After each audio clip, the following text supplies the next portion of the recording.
Welcome friend یہ میرا YouTube channel Mirza engineer کا رد مرزا کے بارے میں ہے جو جیل میں رہتا ہے، ٹھیک ہے۔ اس کے رد میں ویڈیو ہوتی ہیں اور ابھی میں ایک ویڈیو چلانے لگا ہوں، تو سب بھائی دیکھیں کہ مرزا صاحب کیا پہلے بکواس کی ہے اور اس کا پھر جواب آپ سب تو دیکھیں، اور میرے چینل کو سبسکرائب کر دیں، ویڈیو کو لائک کریں، شیئر کریں۔ بہت شکریہ میرے سب بھائیوں کا۔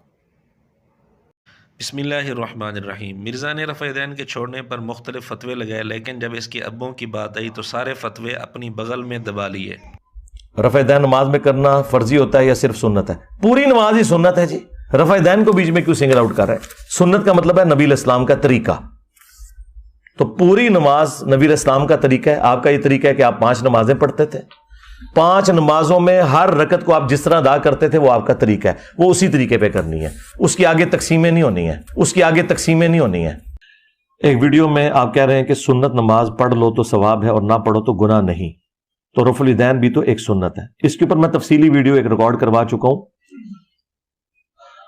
سنت چھوڑنے والے پر لعنت، یہ ویڈیو آپ دیکھیں۔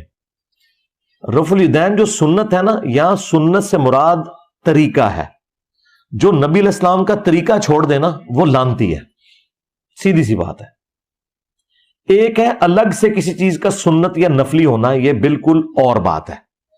جب آپ نماز پڑھتے ہیں تو نماز کے اندر آپ جتنی ایکٹیویٹیز پرفارم کرتے ہیں وہ سنت طریقے پہ ہیں، اس کو جو بھی بدلے گا نا وہ فرض نماز کے اندر کوتاہی کر رہا ہے، سنت نہیں چھوڑ رہا اور فرض کا حلیہ بگاڑ رہا ہے۔ جو نبی علیہ السلام کا طریقہ چھوڑ دینا وہ لعنتی ہے، سیدھی سی بات ہے، سنت نہیں چھوڑ رہا اور فرض کا حلیہ بگاڑ رہا ہے۔ کوشچن ہے کہ پوچھتے ہیں کیا رفع الیدین کے بغیر نماز قبول ہوگی؟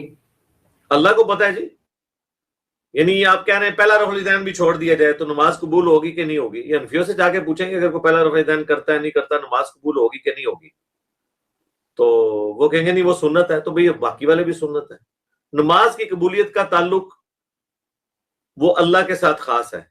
ہم جنرل یہ بتائیں گے کہ اس کی نماز رسول اللہ والی نماز نہیں ہے، اس کی نماز رسول اللہ والی نماز نہیں ہے۔ مرزا نے پہلی بات یہ کی کہ جی یہ تقسیمیں نہیں کرنی چاہیے کہ نماز کے اندر یہ عمل سنت ہے، یہ فرض ہے، واجب ہے، لیکن جب اس کے ابوں کی بات آئے گی تو مرزا خود تقسیمیں کرے گا۔ اسی طرح مرزا نے کہا رفع دین چھوڑنے والا لعنتی ہے، فرض نماز کا حلیہ بگاڑنے والا ہے، اور یہ نماز رسول اللہ صلی اللہ علیہ وسلم والی نماز نہیں ہے، لیکن جب اس کے ابوں کی بات آئے گی تو یہ تینوں فتوے اپنی بغل میں دبا لے گا۔ وہ اس طرح کہ اس کے ابے نماز کے آخر میں سلام کے وقت چہرے کو دائیں طرف اور بائیں طرف نہیں پھیرتے، جبکہ یہ عمل صحیح احادیث میں موجود ہے، جیسے سنن نسائی حدیث نمبر 1143، اور اس کی نفی یا منع کسی بھی حدیث میں موجود نہیں ہے، لیکن چونکہ یہ عمل اس کے ابے نہیں کرتے اس لیے یہاں مرزے کے اصول بدل جائیں گے، اور وہ سارے فتوے جو احناف پر اس نے لگائے تھے اب وہ سارے فتوے اپنی بغل میں دبا کر مرزا کیا کہے گا وہ آپ سن لیں۔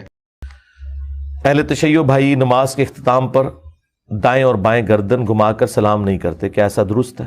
دونوں طریقے درست ہیں، نہیں ان کے ہاں تو روایتیں ہیں، اہل سنت کے ہاں بھی ایک آدھ روایت ہے، گو اس کی سند کے اوپر کلام ہے، لیکن اہل تشیع کے ہاں بھی سلام پھیرا جاتا ہے۔ ثاقب اکبر صاحب جو پچھلے دنوں فوت ہوئے، اللہ تعالیٰ ان کی مغفرت کرے، وہ کہتے ہیں میں نے خود خامنائی صاحب کے پیچھے ایران میں نماز پڑھی ہے، انہوں نے دائیں اور بائیں سلام پھیرا ہے۔ دونوں طریقے ان کے نزدیک درست ہیں، لیکن چونکہ ایک فرقہ واریت ہو گئی ہے تو وہ زیادہ تر ایک چیز کو پروموٹ کر رہے ہیں۔ بہرحال تشہد کے بعد نماز سے نکلنا خواہ اس طریقے سے خواہ سلام پھیر کے نماز کو مکمل کر دیتا ہے۔ جی ناظرین، یہاں چونکہ مرزے کے ابوں کا مسئلہ تھا اس لیے مرزے نے کہا دونوں صورتوں میں نماز مکمل ہے۔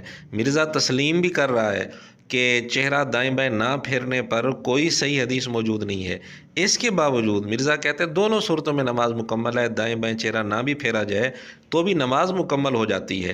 یہاں مرزے نے یہ نہیں کہا کہ یہ رسول اللہ صلی اللہ علیہ وسلم والی نماز نہیں ہے، یہاں مرزے نے یہ نہیں کہا کہ اس سنت کو چھوڑنے والا لعنتی ہے، یہاں مرزے نے یہ نہیں کہا کہ یہ فرض کا حلیہ بگاڑ رہا ہے، کیونکہ یہاں وہ اصول نہیں چلیں گے جو اس نے احناف کے خلاف بنائے تھے، کیونکہ یہاں اس کے ابوں کا مسئلہ ہے، یہاں اصول اور ہوگا۔